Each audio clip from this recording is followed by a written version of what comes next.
From UFOs to psychic powers and government conspiracies, history is riddled with unexplained events.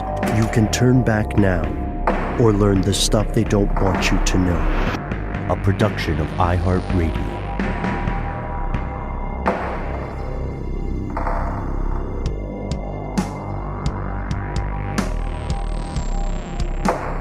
Hello, welcome back to the show. Today, we are recording this on June 3rd, 2020. My name is Matt. My name is Noel. They call me Ben. We are joined as always with our super producer, Paul Mission Control Decant. Most importantly, you are here, and that makes this stuff they don't want you to know. As we record today, cities and towns across the United States and the world are the staging ground for numerous peaceful protests against ongoing police brutality and long-standing discrimination against the black community of the United States. Escalation has resulted in violence as authorities resort to what are sometimes misleadingly called less than lethal tactics to force these groups to disperse. We are three mostly white dudes, and we stand in solidarity with our fellow black citizens. Black lives matter. Anything said to distract from, discredit, or dilute that statement goes squarely against the stated principles of this government in its founding documents, and crucially, it goes against what it means to be a human being. We don't have all the answers. It would be false to pretend that we do. The good news is that there are many organizations and activists out there now, easy to find, with the resources to help address injustice. And what we can do on this show, as has always been our aim, is to arm you with information many, including those in power, do not want you to know.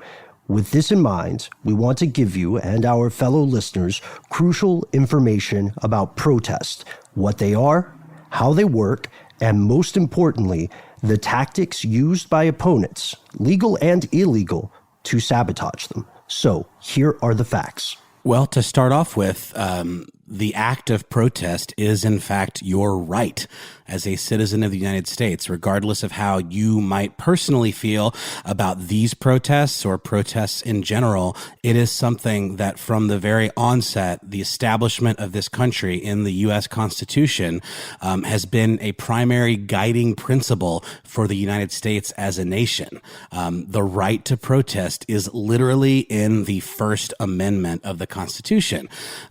Stating the obvious here for many, but imagine that lawmakers of the time, the all too imperfect founding fathers, as we refer to them, were sitting in that back room, debating on how to create a living document. And when they wrote the first part of the Constitution, they likely were spitballing back and forth ways to make sure that this could be adaptable to, changing circumstances. And when they wrote that very First Amendment, they wrote these words. Congress shall make no law respecting an establishment of religion, or prohibiting the free exercise thereof, or abridging the freedom of speech or of the press, or the right of the people peaceably to assemble and to petition the government for a redress of grievances.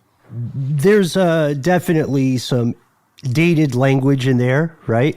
And it can be a little bit to unpack, but it's fairly direct, right? It's fairly direct, especially for a legal document. In essence, the government here cannot legally interfere with your religion, one.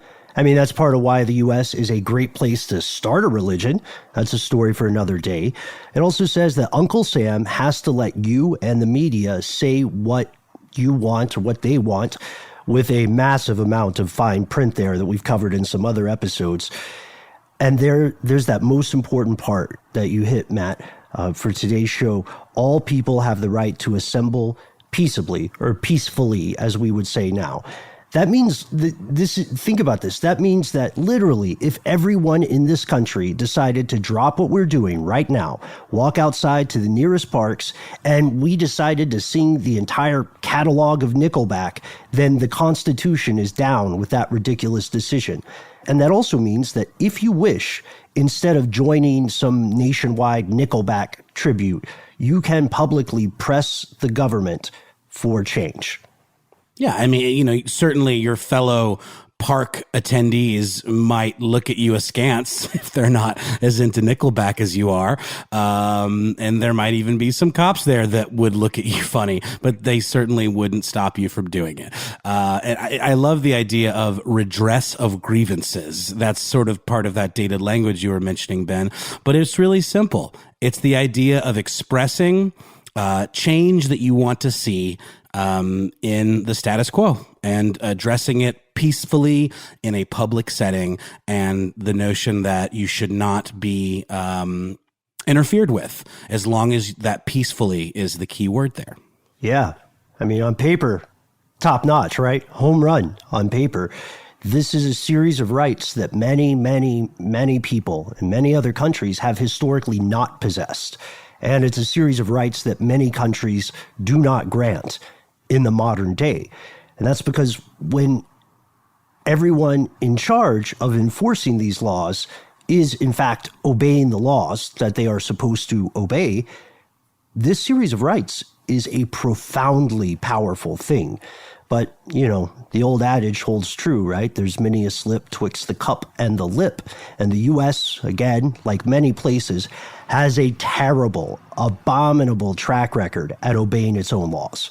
And when a protest is, for one reason or another, something that is not wanted by those in power, there are emergency powers that can be deployed to do all kinds of things, including right now that we're seeing to enforce curfews, which, in cities across the United States, there are curfews that are happening tonight, which is, in fact, an hour earlier than it had been previously tonight.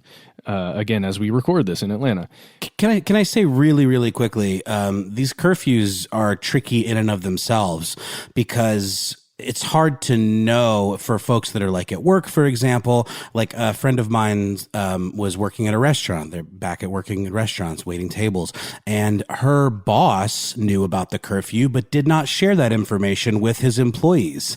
And they are not allowed to have their phones on them while they're working. So for something like a curfew to be so heavily enforced, heavy-handedly enforced, is really tricky when the information isn't reaching the people who need it. And I've been moving, for example, while all of this has been going on in Atlanta, and a couple of times I didn't get the notification on my phone, and luckily, Ben, you texted me and made sure I was safe and told me what the curfew was, and I was about 15 minutes away from missing it. And I've been seeing, a lot of stuff in the news about people very much getting into some difficult situations for missing this curfew, whatever their race might be. And curfews are only one of the tools within the belt of the peoples in power, and they can be used to quell protesting. And one of the major components to this is that the people who are in power, who are meant to actually enforce the laws, to keep law and order, they may have their own agendas. Specifically, they may have an agenda that is in complete opposition to the cause of the protesters. Right. Remember back in the days of the 1960s protests, quite a few members of law enforcement were themselves also members of militaristic supremacist organizations. Not the right people for the job. In other words, also there's trickery in the enforcement of these kind of powers, or the deployment, the way they're rolled out. The first Atlanta curfew, which was at 9 p.m., was announced via text at about 9:13 p.m. And protesters were also blocked from egress. So they were going to be subject to violating a curfew that they were physically unable to comply with. These exact problems are why protests matter. These situations themselves prove why protest should remain a fundamental right in this country and why they are so important. They are a direct method of expression that can be used when other channels of expression have become compromised, or when they have failed, when they have collapsed entirely. Look back at history. Protests in this country led to voting rights for women. Protests have led to policy change, to the enactment, or at least the writing of, better laws. and to the repeal of horrific ones. Protests lead to more rights for more people. At least they have the ability to do so. And if you look at the history of protest in this country, you will see that they have often been successful. I know that's something that, the mainstream media doesn't really talk about when they talk about modern protests. It's safe to pat yourself on the back when you look at history from a distance. Well, and we'll get into this as well, but in the media right now, who are clearly grappling, on how to cover these protests in a measured way, typically journalism isn't opinion based, so it needs to lean on facts. But the idea of what is a protest, what is a revolt, what is a revolution, what is an uprising, these things are very much front and center in this conversation around what's going on right now. And very quickly, a protest can become something more resembling an uprising. And that does typically involve violence and destruction and behavior that can be demonized by those in power and used to discredit a movement. The cold hard fact is that protests, not always, but generally, are against something that is happening within the current power structure, the current system, right? The status quo that exists. And oftentimes when there are protests, powerful people at the tops of, whatever food chain you're thinking of, they won't want to have that change, whatever it is that the protester is seeking, because it would mean they would have to change. The system itself would have to change. The things that give them, power and oftentimes money would have to change. I mean, why would someone who is a part of that system necessarily want to have that done, right? I mean, it's kind of a tricky thing to even talk about, but giving away power and money and whatever that thing is, those two would be probably the highest things. That's not something that happens very often willingly. No, and really quickly, just to clarify my previous comment, when I was talking about the idea of an uprising versus a protest, obviously so much of what we're seeing right now is absolutely peaceful protest. But then you are hearing, like I heard a black woman on the radio the other day talking about how she wants to just burn it all down because nothing else has worked. And the only way to truly enact change is to mess with the power holders' money and to actually do things that they will notice, because it's easy to just brush off the idea of a peaceful protest if you're one of those holders of the power that actually can affect change, and you don't want to relinquish that. It's when their money and their property and their infrastructure is threatened. And this is, I'm not trying to get off the subject here because we are talking about something a little different, but that is something that there is, this notion that peaceful protests don't always work. And some of the protests you're talking about, Ben, that led to those changes did ultimately turn into something more resembling a revolt or an uprising.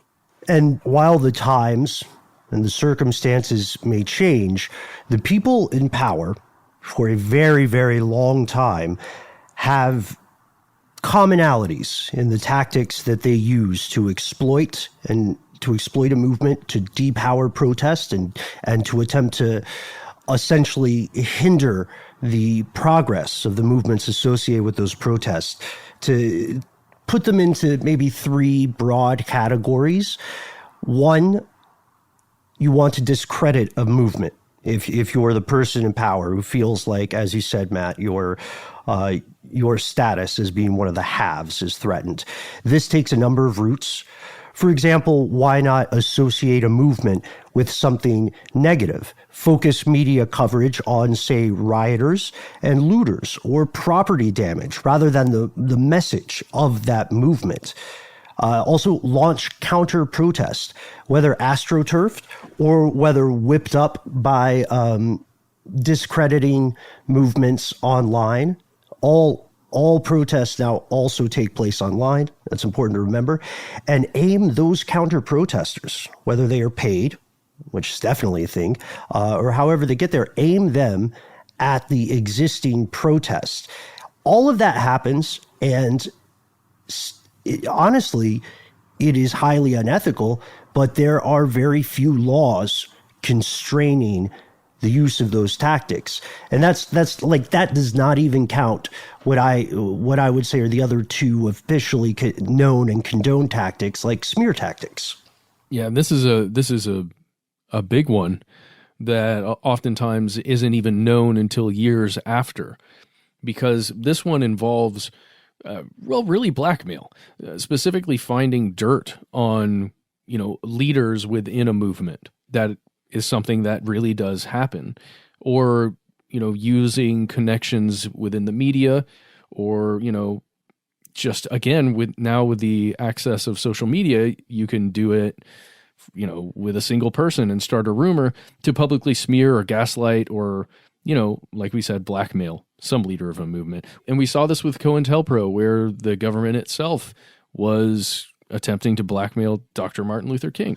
And it doesn't even take like dirt or blackmail necessarily. It can be just done with rhetoric, by reframing a leader of a movement as a radical or as a terrorist or whatever. Like, people in power with a very big megaphone and a very tall bully pulpit can just use their words to reframe someone that has good intentions and has a very just aim, and discredit them just using words. And that word gaslighting that you mentioned, I mean, that's what that is when you're making people who follow them think maybe they're wrong, maybe that this person actually is a bad person, and it makes you question your own motivations. And that's a very powerful thing that people in power are able to do just by speaking. Well, no, you're absolutely right, Noel. Controlling how a protest is viewed by the viewership or listenership within, especially television right now, we've seen it where, we see words like protest, and then also this same group of people doing something described as, rioters, same group of people described as looters, and oftentimes it's not the same people that are being talked about, but if you look on your screen, it looks the same. I guess just what I'm saying is that you can depict the way an end user of media views a group of people specifically in protest by the language you use around those images. One of the tremendous misconceptions in the modern world today is that there is democratization of media. That is not, in fact, the case. What is collectively referred to as the media right now has a lot in common with a Taco Bell menu. I think I've made this comparison before. If you look at, the menu of a drive-thru, a Taco Bell, I'm just picking on them because they're an excellent example, then you'll see 20, 30 different things on the menu. They all have the same 5 to 10 ingredients. These things are fingers on a hand, and they are meant to appear separate. And that is very much by design. There are the groups who control what you see and what you hear. There are far fewer of them than, people would assume. That's something that makes it so easy to do the next category, which is to co-opt the movement. It's the next step in controlling the narrative. This is something that you may be hearing reports of in Portland recently. Why the logic is this, and it gets slippery and illegal very quickly. Why bother attacking a leader when you can have an agreement with one, a backdoor quid pro quo, scratching backs kind of deal? Furthermore, why make a deal when you can simply create a leader to make the public moves within the protest while also furthering your agenda? Be very careful when, there's someone who seems new to a community, an activist community, and they have a lot of grand, very extreme ideas, and also have a tendency to tell you, if you're a veteran activist, what this is really about. The narrative shift is real. I don't want to be alarmist, but it happens. You can also, again, because all of this stuff is occurring online too, you can see the creation of fake accounts meant to push the conversation, just like in the 2016 election and other movements, to try to lead a protest in a direction the people in power want it to go. Russia has objectively had some great programs with this, and they're very old, like Operation Infection, it was called in the U.S., decades and decades and decades ago. It is naive to think that's not happening now. But there's also a massive elephant in the room right now, and it's one that's often ignored by the mainstream media that we're talking about, those fingers on the same hand, those Taco Bell ingredients.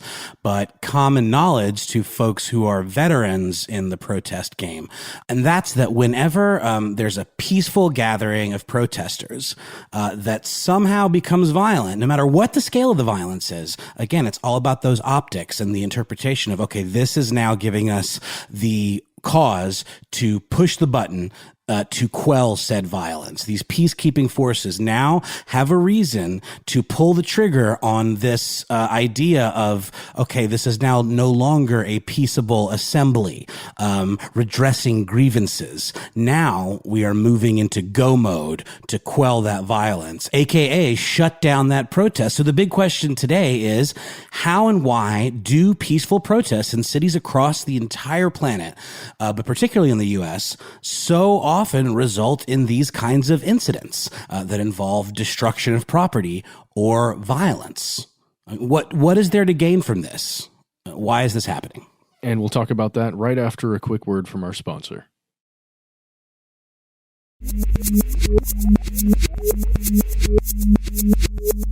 Here's where it gets crazy. First, an important point. It is not our aim to tell anyone how to protest.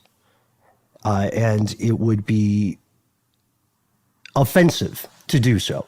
This, however, is, again, a mission to arm you with information, to arm you with things people in power do not want you to know. And one of the things that people in power do not want you to know about protest is that there are numerous bad actors. There is enormous opportunity for people on the ground to exploit the actual cause, the actual motivating force of a protest or a movement for their own insidious and nefarious ends.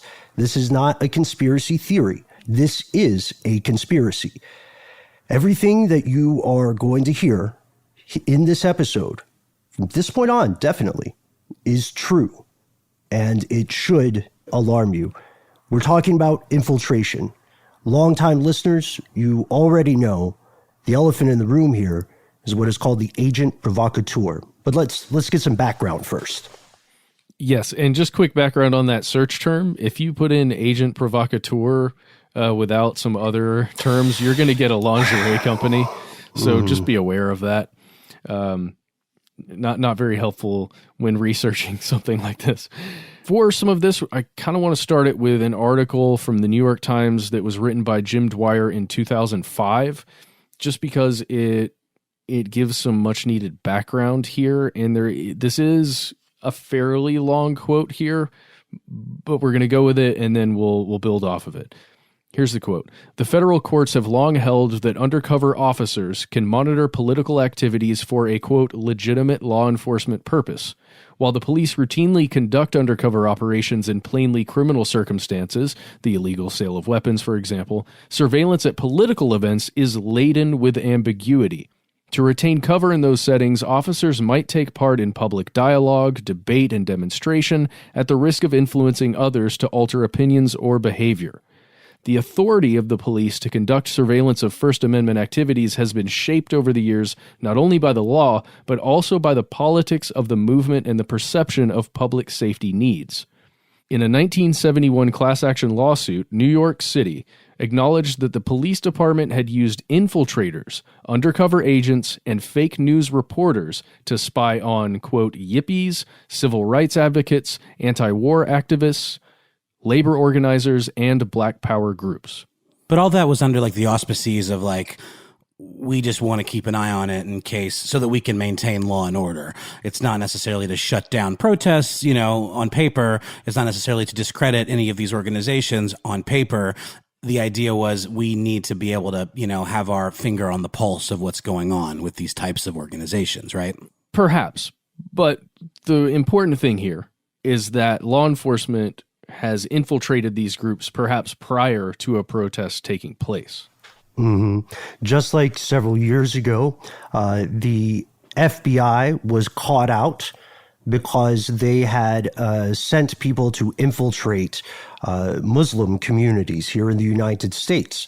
And these infiltrators were attempting to radicalize people, it's called, right? Attempting to say, let's start building some bombs, let's start committing, these felonious acts.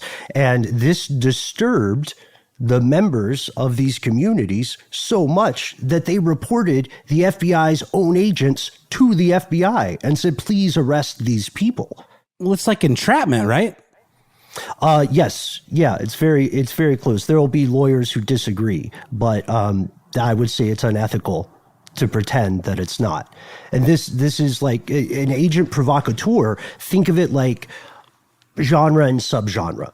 An agent provocateur is a genre, a category of this phenomenon. Not every protester is who they purport to be. As noted in this earlier video we have, which is a little dated, but still holds up in terms of tactics. And you can find it, by the way, you have to search for Dirty Tricks Agent Provocateur, and it's on the old How Stuff Works YouTube channel, just so everybody knows. Mm-hmm. Yeah. These protesters, or these people purporting to be protesters, have a different underlying agenda, an ulterior motive, and this is known as the agent provocateur.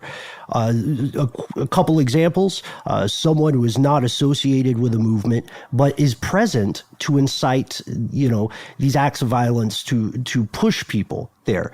And again, this is not the same thing as saying the only good protest is a peaceful one. We're just presenting the facts. This is the aim of the agent provocateur. They're the people who, for some reason, want citizens and law enforcement to clash. And these agent provocateurs have their own subcategories as well. They are not all the same. Some are ideologically motivated. They're unpaid. They might be someone like an anarchist, which I think is, of course, an umbrella term. I don't want to paint a broad brush here, but there might be members of some anarchist groups or factions of some anarchist groups who say, I don't care what this protest is about, but I do care to dismantle a system, right? Or to create chaos, to become an agent of chaos.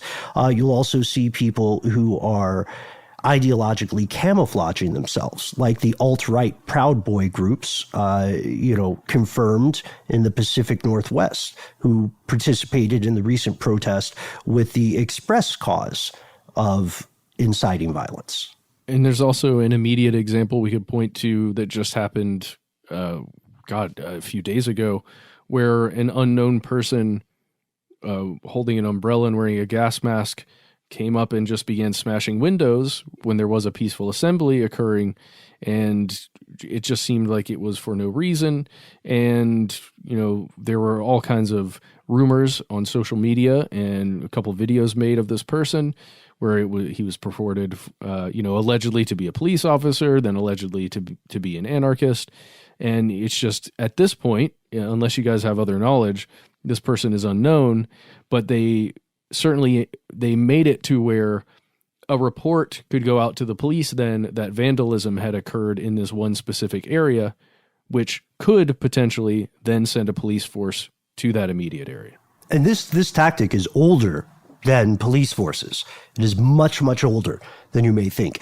It was something that the human species figured out in ancient times. This happened, this is older than the U.S. The reason the term is French is it comes from modern undercover operations that were instituted in France in the early 1800s. But the reason people keep using agent provocateur tactics is because they work. I mean, you mentioned COINTELPRO earlier, Matt. Just to be specific about that, during COINTELPRO, which has arguably never ended, maybe just changed names the way that Blackwater became Academy, became XE or whatever. During COINTELPRO's activities, FBI agents infiltrated groups and they infiltrated protests. They were supposed to be monitoring these things, but they also disrupted and sabotaged them. These groups include things like the Ku Klux Klan, the KKK, but they also include things like the American Indian movement. They include things like student groups that were considered dangerously left-wing by the people in power. And we know this continues into the modern day, easily. Yeah, I mean, the ACLU called for an investigation of possible Denver PD agents attempting to incite violence against police during the 2008 Democratic National Convention.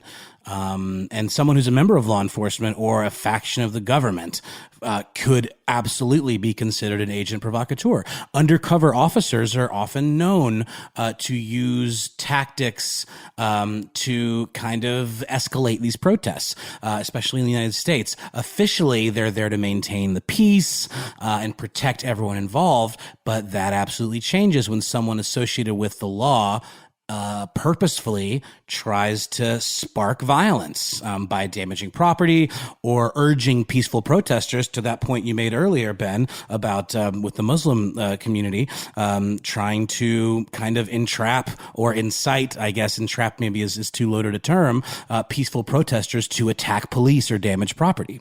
And we saw an example of this in 2007 that's included in our video, where in Canada there was a pretty large peaceful protest occurring, and 3 men who were wearing all black and covering their faces, and at least one of them was carrying a rock, and they, appeared to be acting very aggressive towards police, and they were called out by the peaceful protesters.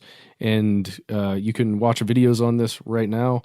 You can check it out. And you can just see how those men then crossed the police line and it looked like they were being arrested perhaps, but they were, just taken away to somewhere else, probably went back to their post. Who knows? Theatrically arrested, I would say. For sure. And even right now, I mean, there's obviously so much information and everyone's got a camera, on their phone. So there's a flood of videos and information that's out there surrounding the protests that are going on right now. But I saw a video where it was someone calling out the police for damaging their own car. It's a video where you can literally see a police SUV type vehicle and gentlemen in police uniforms standing on top of it and smashing the window themselves and damaging the car. It was in the distance. Perhaps it's easy to misconstrue what's actually going on, but that certainly was the impression that the person making the video had. They called them out and said, "I see what you're doing. I see what you're doing."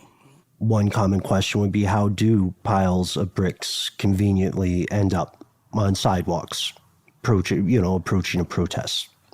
And you'll see people claiming that it is in fact law enforcement that's doing that. But there's another question here too that we need to outline. It may be painfully obvious, but we need to outline it. What is the goal here for an agent provocateur? Who are these people who are camouflaging themselves physically and ideologically in order to perpetrate this counterintelligence, these acts of deceit? Well, there can be more than one aim. The first aim is, as you guys mentioned earlier, to somehow make incredibly violent crackdowns by law enforcement seem not just justified, but inevitable, to make them seem to be the right sort of thing to do. The police in this country are and have been heavily militarized in a process that, by the way, occurred in step with massive defunding of education. Just going to point that out. And the second goal would be to discredit a movement. Because again, like we've said, we can't say it enough. Watch your local news.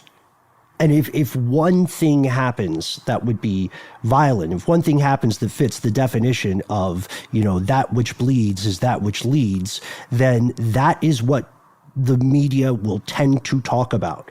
And they will tend to, it sounds like I'm painting with a broad brush, but there is a common prevalence here of focusing on that sort of stuff.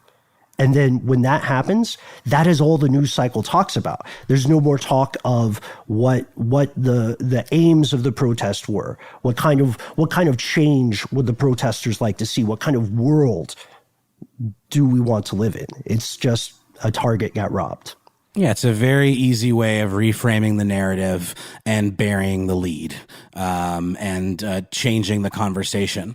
It's a way of hijacking that cause and turning it into demonizing the byproducts of that cause, which may very well have been entirely peaceful, but then are completely reframed, like we were talking about earlier, how you can discredit a movement with purely just with rhetoric and the way that you refer to things and with the news cycle. And that starts in positions of power and often filters down to the news organizations.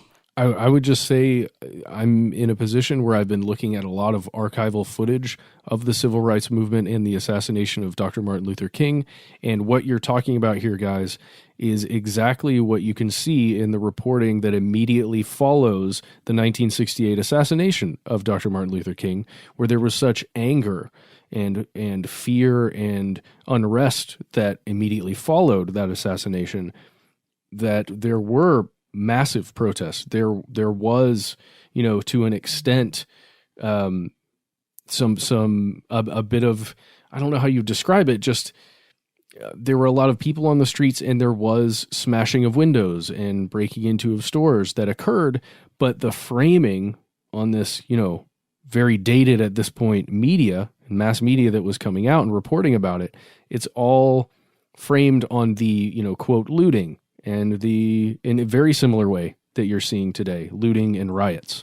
Well, it's a way of saying, oh, if you're going to behave like this, you don't deserve the change that you so desperately seek, because look at the way you're behaving. If you really deserved this thing that you want, you would go about it a different way. That's me speaking like as the voice of, the powers that be. And that's the way the conversation is attempted to be steered. And speaking of steering the conversation, I'm going to take us back to another aim of agent provocateurs that needs to be said. Okay. And this is something that, this is something that is terrifying, but it is also real, at least in terms of an aim. And that is the goal of not just strengthening a rationalization for the actions of the oppositional forces, but to spark a larger conflict. I'm not talking about, making a situation where innocent people are arrested, which agent provocateurs do. I'm talking about creating something that goes beyond the scope of a single protest, widespread unrest and violence, a coup, a civil war. There are groups now. You can find them. Robert Evans has done some excellent reporting on this, where there are groups that are openly advocating to push things toward a civil war. I cannot recommend his podcast, It Could Happen Here, enough. I do suggest you check it out as soon as you have the time. And these are just a few examples. We have more specific examples, including first-party confessions that said, yes, I did this. I did this on purpose. Here's why. Yeah. In 2011, The Guardian reported that a gentleman named Patrick Howley, who was the assistant editor at the American Spectator, actually admitted to having infiltrated an Occupy Wall Street protest that was held at the Smithsonian's National Air and Space Museum, specifically with the aim of discrediting it. And here's a quote directly from the man himself. Quote, "As far as anyone knew, I was part of this cause, a cause that I had infiltrated the day before in order to mock and undermine in the pages of the American Spectator. And I wasn't giving up before I had my story." Yeah, if you continue reading on in this article, it describes how there were guards at the protest, officers essentially, who used pepper spray on a lot of the protesters who were attempting to enter into the museum. And when you look at Howley's account, he continues on and condemns the protesters. And this is what he says, quote, he condemns their lack of nerve to confront authority. And he himself wanted to escalate things. Like, that was kind of the point. He was fully determined to do that. And he rushed past the security guards into the museum. And it's crazy too, if you go back and you try and find his official accounting of it, or the story that he wrote about it, because I was unable to find an undoctored version of it. I could only find it in this, or I guess a version of it like this in The Guardian. And just really quickly, the American Spectator is a far-right conservative publication. Yeah, it appears the magazine altered the story, right? And then tried to pull it entirely. But it had already been reported in papers of note. The Washington Post, it had been reported in online sources that are opposed to far-right publications, places like Firedog Lake, Daily Kos. We mentioned the earlier example of Agent Provocateur or undercovers in New York, but there's another specific instance that resulted in actual criminal charges. This person was convicted. They went to prison. Yeah, it's true. An undercover motorcycle officer, an unnamed undercover motorcycle officer, was caught on video breaking into a car window and actually assaulting the driver of a vehicle that had hit another motorcycle. And in 2015, he was sent to prison for second-degree assault, coercion, riot, and criminal mischief.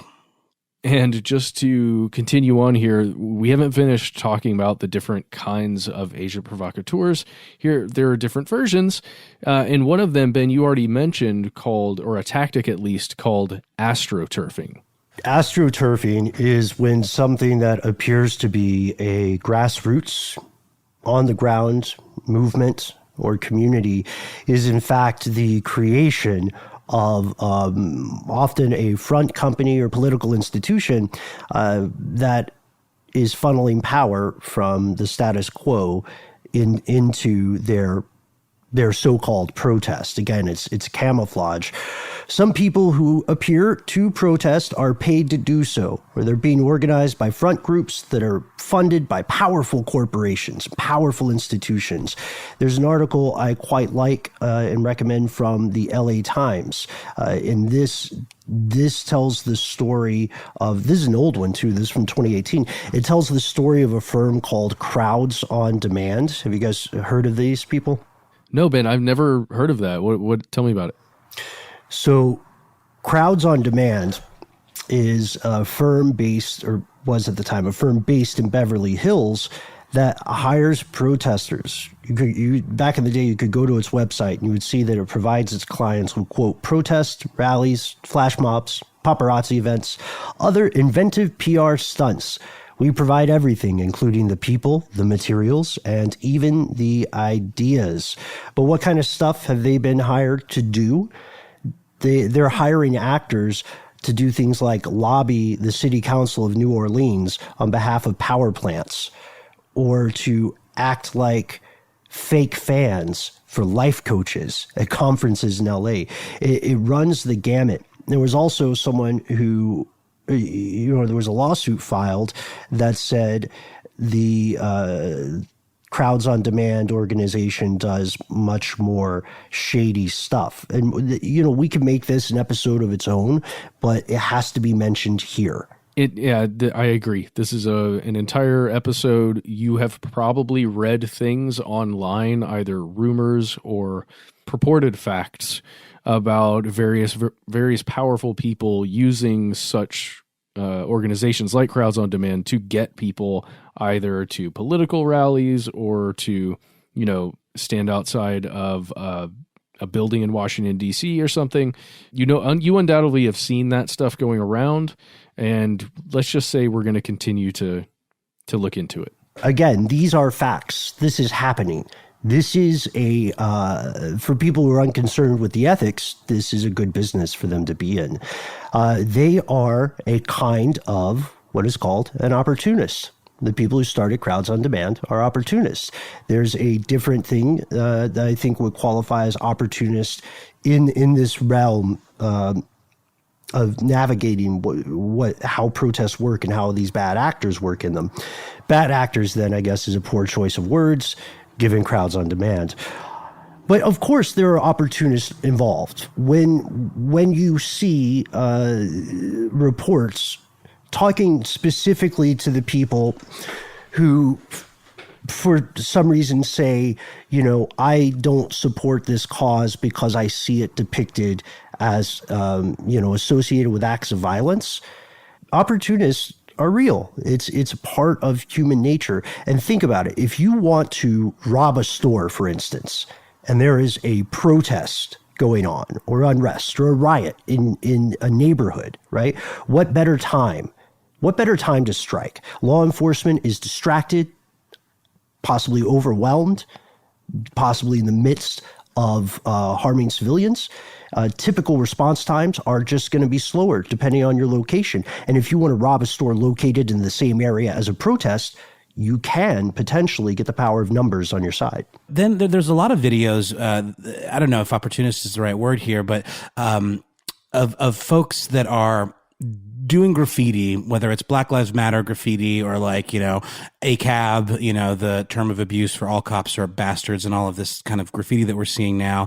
There's lots of videos circulating where actual peaceful protesters are walking up to these individuals doing this and saying, why are you doing this? We didn't ask you to do this. Like people of color are walking up to, maybe white marchers or whatever who are doing this and saying, who asked you to do this? This is not helpful.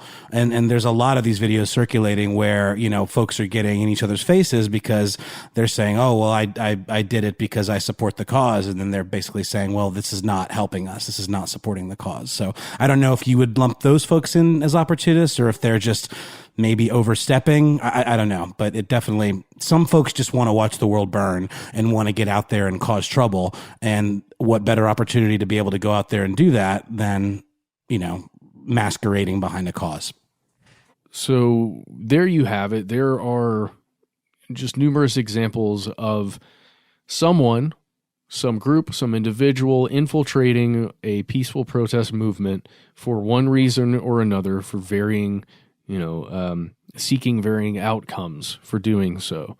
So let's say that you find yourself in the midst of a protest, peaceful or otherwise.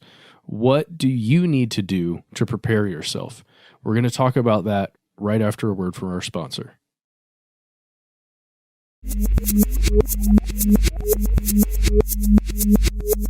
And at the top of this section, it's important to thank everybody who reached out to us or to the show to ask about this information. We're going to run through real quick some basic things, some basic resources for protests. Again, this is not in any way meant to tell anyone anything about how to protest. These are safety tips that have been time tested, right? And protester approved. Organizations like Amnesty International have these brilliant, handy checklists that you can and should consult before hitting the streets. This is not the time for improvisation. Here are a few tips. We've got a physical checklist, right? Some basic things you should consider when protesting. Clothing, right? Yeah, ideally you want some kind of sturdy boots, some shoes. They're going to stand up to having to run. And also be careful not to wear, maybe military surplus boots that are often worn by undercover police officers, because you don't want to be accused of that for sure. Sturdy pants are important. A long sleeve top is going to be important, and something you can use to cover your face or your head in case tear gas or something else is released that's going to make it difficult for you to breathe. Yeah, and this is almost like it reminds me of our Go Bag episode. These are just very functional tips of things that maybe you wouldn't necessarily think of, but that are going to, go a long way for you. Water in a plastic bottle seems obvious, but a squirt top if possible, because you may be able to use that to flush out chemicals from your eyes. That's going to be really important, and that giving that stream a little more force is going to help make that happen and flush out tear gas potentially from your eyes, which, as it turns out, is like a powder that is converted into a mist. It's not even a liquid, so it's literally like washing out solids that have found their way into your eyes. So the only way to do that is what better alternative to an eye wash station like in a science lab than a pressure propelled stream of water from a squirt top water bottle. And also a little additive would be to have some baking soda on hand that you can add to that water solution, 3 teaspoons of powder for every 8.5 ounces of liquid. And then, just stuff like snacks to keep your energy up, like a Kind bar, those, what are those called? Cliff bars, things like that. Anything that is very nutrient dense in a small package. One quick important note about whether or not you should bring your ID or NID with you to a protest. The laws may vary state by state, so be sure to check in advance before you hit the streets. We'll talk a little bit about this in organization, but I would say one crucial point to remember is to physically write a contact number on your arm for legal assistance. Don't make the mistake of thinking that you'll have a phone or that you'll have your phone working because you may be offered a chance if you're arrested or detained to make one phone call. And if you don't have that number with you, you may not be able to find it. So write it on yourself. Definitely bring some kind of money. In the United States, it's going to be paper. You might need this for some kind of emergency situation, transportation, food, whatever it is. Just make sure you don't carry a bunch of cash because, as we said, there are going to be undoubtedly some opportunists around, or at least in a lot of cases, there will be some who may see that as an opportunity to take your money. And to be clear, that term could apply to unethical police officers or law enforcement as well. Speaking of which, you want to have a watch, you want to have paper and a pen. You don't want to necessarily rely on your phone, but I also saw a really interesting point where you may want to turn off face recognition unlocking from your phone because a bad actor, law enforcement agent could just hold it up to your face and then have access to your entire, your entire contact list, any potential notes that you have, and could just go through your whole life on your phone and use that information against you. I would say perhaps a track phone would be a good idea rather than your actual phone because, as we've talked about in previous episodes, there is tracking technology when there are a lot of people gathered in something like this, especially if it's a political protest, where law enforcement of one kind or another may be tracking to see who is there. And airplane mode doesn't really make a difference, to be honest with you. The only thing that would make a big difference would be physically removing the battery or placing a phone in a Faraday cage, essentially. A basic first aid kit if you have room. Remember, you're there to support and help your fellow protesters and to help your cause, not there to get some kind of congratulatory selfie. Last thing, eye protection. Don't wear contacts. These are small, very basic things. They're there to protect you. What about organization? Really quickly, just back to social media, I thought it was very interesting how there was this Blackout Tuesday situation where people were posting these black squares on Instagram. And there was very quickly a backlash against that because people were using the hashtag Black Lives Matter. And it really... It is so important, these hashtags. It seems frivolous when you think about, social media is all about, showing out and being seen and kind of lifestyle stuff. But when it comes to stuff like this, those kinds of hashtags are how that information is organized. So if you co-opt a hashtag like Black Lives Matter for a black square, that's sort of a, I don't want to call it performative. It's definitely an act of solidarity. And I did it myself. But very quickly, people started posting, don't use that hashtag, because you're erasing other people's actually valuable information that is using that hashtag and is organized, ways to search for, up to the minute information. So they created a hashtag Blackout Tuesday. So I just think that's interesting how important social media is in all of this kind of stuff. Another important basic thing to be aware of is organization. As you said at the top of this, it's not the time for improvisation when you set off. Have a timetable. Have people who are not at the protest aware of your location and where you plan to be afterwards. You can also have accountability with your groups that you go with.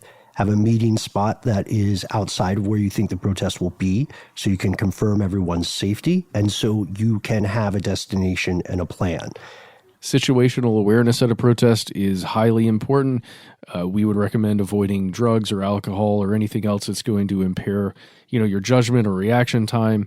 And you always have to be able to react to that danger immediately and, not be held back by whatever substance you're doing. Not to mention, you don't want to have some contraband on you that can be also used against you if you are searched. And then that gives, law enforcement a reason to lock you up. Yeah. Print out or obtain what's called a bust card. This is, think of it's like a very small, easy to carry piece of paper that bullet points out your legal rights, some do's and don'ts, some contact numbers. You can find many examples of this from different countries, and it's a handy thing to have. Of course, the question there is who has a printer, right? You may be in a situation where you find people who are distributing these for free. And lastly, just at all times be ready to, help out someone who's next to you who is protesting.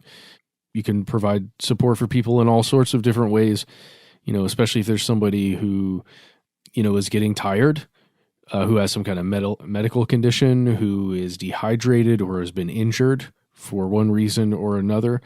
Just remember to, be there for everyone, and also to not let bad actors go unnoticed. Let's talk about something equally important, which is maybe even more important, which is what not to do. So in some of our conversation, it's obvious that people have different opinions. Not everybody has the same specific answers, but these things are pretty solid. First, and I think this answers a lot of questions people have about what they should or shouldn't bring. Don't carry things that you cannot afford to lose. Do not assume everyone is there for the same reason as you. Yeah, I think we've more than covered. That's sort of the whole point of this episode, is that there are many reasons, many agendas that might lead people to come to these types of events, and a lot of them are not in your best interest. People are not aligned with what you are there for a lot of the time. So just never assume, and don't wear things that can easily be grabbed. You might want to put your hair up in a tight bun rather than wearing it in pigtails or a ponytail or something that can be used to drag you to the ground, for example, or pieces of clothing that are very baggy that could be grabbed as well. That would be something that you would want to avoid. And there are a lot of things you can put on your body. A lot of them are moisturizers or would be used as some kind of moisturizer, sometimes sunscreens, mineral oils, or Vaselines. These things can actually trap some of the chemicals that may be sprayed in your direction or released and hit you, and it will stick to your skin, and it will essentially amplify the effects. So don't do that. And this is difficult, but do your best to think critically. Be aware that misinformation, as well as active disinformation, misinformation is kind of something that's accidentally not true. Disinformation is something that's purposely not true. That's the best way to remember it. Both of these can proliferate at an extremely quick rate, especially when we see lines of traditional normal communication breaking down. And lastly, do not go alone if you can help it. Yeah, I would say that's pretty important. At the very least, if you have to go alone, make sure someone's got your back remotely and that they know where you are, and that you can reach somebody to let them know if things go south. We hope this information is helpful. Again, there are more resources, many organizations that have these bus cards, that have these checklists, that have recommendations, do's and don'ts. Please do look into these. And again, there is one main takeaway from this episode. The conspiracy to discredit and to escalate protest, counter to the aims of a protest, are real. This stuff does happen. Agent provocateurs do exist. They're not some sort of mythical beast. The real ones can operate successfully, and they can get away with it. And just really quick to sew up a couple of things that we sort of foreshadowed, there's a lot of information moving very quickly, especially right now as things have escalated with our situation in the United States. But the notion of, things like piles of bricks showing up, and old model police cars being put out like as bait or something. A lot of that has been largely discredited. That's not to say that it's not possible that these things are real. And it's also a slippery slope when you talk about blaming a movement or a protest on external forces that are not, germane to that outcry that surrounds that particular protest. It's a way of kind of neutering, the power of that movement by saying, oh, it's actually being caused not by the real reason that it's being caused, but by something else.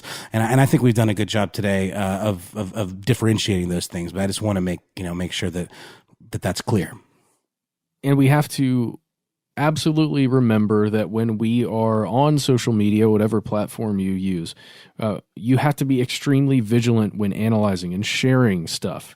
Whatever the post is, no matter how much you agree with it, you just have to be careful and really analyze it. Because there have been, as you said there, Noel, a lot of false reports that have come out essentially as rumors that have just spread across social media.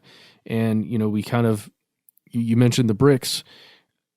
There have been several examples posted out there that have been proven to not have anything to do with, purposeful planting for uses with protesters or during the protest to escalate things. I made a note here just to call out the one that occurred in Sherman Oaks, California, where there were these metal enclosures filled with stones, and BuzzFeed News and some other people did some looking into this and found out that this was actually these were security structures for a Jewish community building in Sherman Oaks, California, and they'd been installed like a year ago prior to the protests. But that doesn't mean that every instance where bricks have been found or some kind of heavy projectiles have been found stashed near a protest area, it doesn't mean that every one of those is just an innocuous thing. It means you have to analyze each one of them individually. Yeah, 100%. Especially because, as I said earlier, protests nowadays occur in digital space. Please, please, please check out the earlier work on the proliferation of bots, Russian and non-Russian alike. Foreign and domestic forces are gaming the system. They're muddying the waters. They're altering the narrative with great success in the past. And the present is no different, and the future probably won't be either.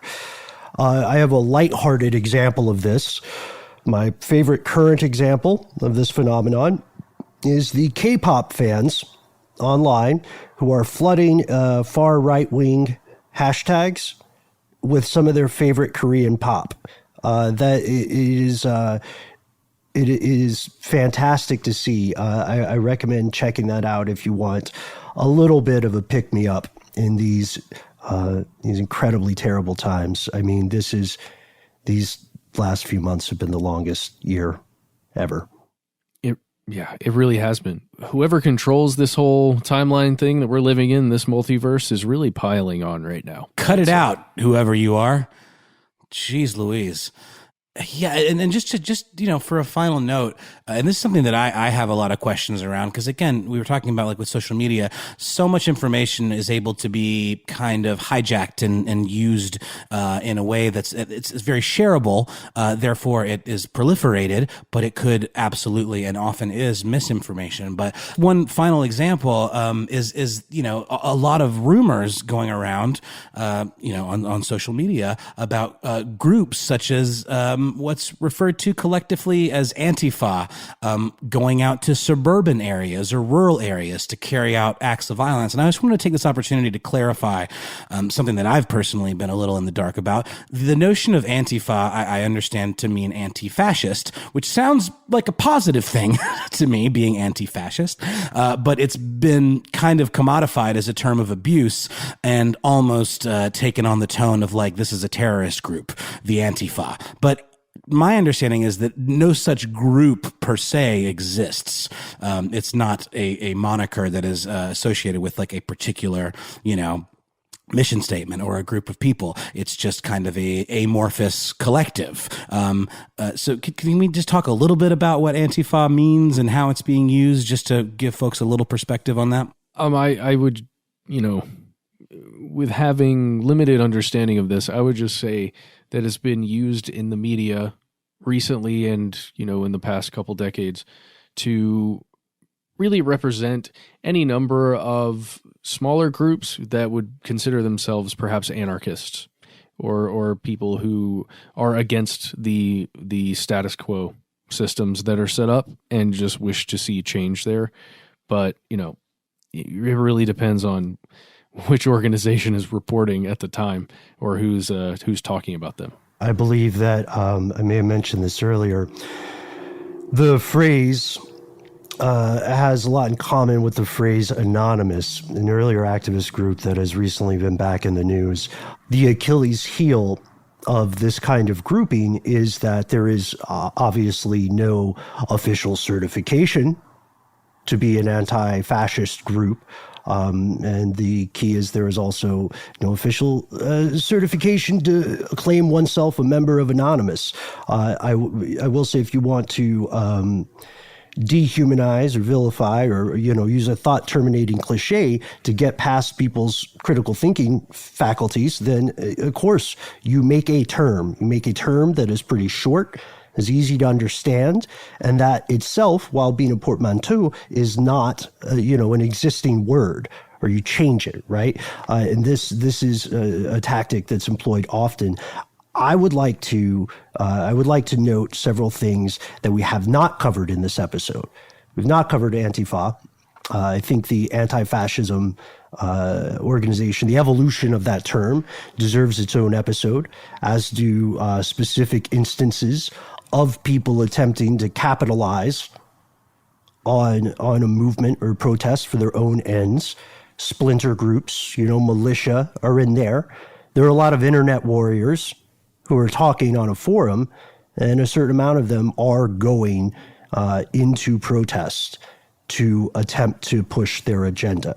These are things that we have to cover in a future episode, and we need your help. Yeah, so let us know what you think. You can write to us online in the various social media spots. We are Conspiracy Stuff or Conspiracy Stuff Show on the usual platforms, Facebook, Twitter, Instagram. You can also join our Facebook group, Here's Where It Gets Crazy, where there's a lot of real-time conversation that goes on around every episode we do and beyond. You can give us a phone call if you happen to have your phone with you. Our number is 1-833-STDWYTK. We would encourage you to call us if possible to either report on something you're seeing, no matter where you are and what you're doing, or to just give us an idea for an episode, or just tell us what you think about all of this stuff. And if you don't want to do any of that stuff, but you still want to contact us, you can always send us a good old-fashioned email. We are conspiracy@iHeartRadio.com.